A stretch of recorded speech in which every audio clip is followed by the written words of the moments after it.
Remdesivir injection को लेकर चल रही आपाधापी को देखते हुए इसकी आवश्यकता के विषय में डॉक्टर निशांत खरे के तथ्यपरक सुझाव दिए हैं। पिछले कुछ दिनों से रेमडेसिविर को लेकर एक बड़ा विषय चल रहा है और उसकी सप्लाई की कमी को लेकर लंबी लंबी लाइनों के वीडियोस भी हम देख रहे हैं। तो ये रेमडेसिविर के विषय को स्पष्टता से समझने की ज़रूरत है। यह स्पष्ट रूप से समझना होगा कि रेमडेसिविर कोई रामबाण या कोई संजीवनी बूटी नहीं है जिसको देने से कोरोना के सारे पेशेंट्स ठीक हो जाएंगे या फिर जिसको नहीं देने से कोरोना का इलाज जो है वह असंभव हो जाएगा। जरा सोचिए कि अगर ऐसा होता तो दुनिया के सारे विकसित देश या फिर दुनिया का हर देश क्या सिर्फ रेमडेसिविर ही खरीदने में नहीं जुट गया होता। रेमडेसिविर के बारे में WHO और सेंट्रल गवर्नमेंट की गाइडलाइंस स्पष्ट हैं। वो गाइडलाइंस जारी की गई हैं।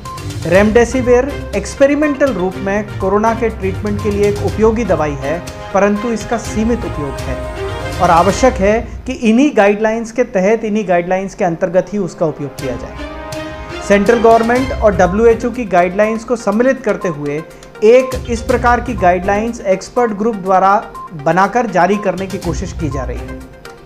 कुछ ना कुछ समस्या सप्लाई चेन को लेकर और शायद कालाबाजारी को लेकर होगी भी, जिसके लिए प्रशासन व्यवस्थाएं कर भी रहा होगा और कर भी रहा है। लेकिन और विषय यह भी है कि जिन पेशेंट्स को दी जानी चाहिए उन्हीं को दी जा रही है कि नहीं, इसके लिए ये मानक या गाइडलाइंस का निर्माण किया जा रहा है। ये भी हमको समझना होगा कि रेमडेसिविर कोई ऐसी दवाई नहीं है जिसके लिए पैनिक बाइंग या आपाधापी में उसकी खरीदी की जाने लगे।